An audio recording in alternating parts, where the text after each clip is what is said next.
here's what happens when you have chronic elevation of cortisol. First, you don't feel good, right? And remember, feelings are data and emotions matter. But that high cortisol is impacting that area of the brain that is involved in how we think and feel, right? The hypothalamus, the pituitary, right? All of that is interconnected together. And remember that hypothalamus and the pituitary is directing two specific pathways in your body.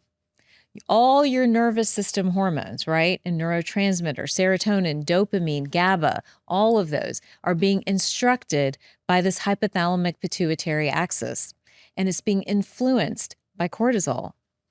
On the other hand, the influence from your pituitary is on your hormones, right? All the sex hormones, whether it's estrogen, testosterone, progesterone, your thyroid, insulin, and those very much play a role into everything from energy to brain health, fertility, how we transition through andropause, perimenopause, menopause, and so much more. So this hormone cortisol, temporary stressor, great, up, down, resolved. We don't have an issue. We're not in a cortisol loop. When we are chronically experiencing elevated cortisol, hypercortisolism is what they call it, then that in turn is impacting these other two critical components of our health. But here's the next step in that whole pathway. After that cortisol stays elevated for too long of a period of time, guess what happens next? It crashes. So we go from high cortisol, and after a certain amount of time, when we stay in the cortisol loop for too long, we go into a low cortisol state. And when we go into a low cortisol state, then again, we are trying to do things to get that energy back, right? To feel safe again.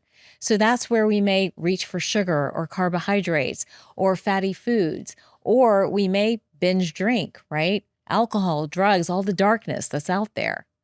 Or we may simply self-destruct because we don't have the capacity to do what it takes to get out of this loop.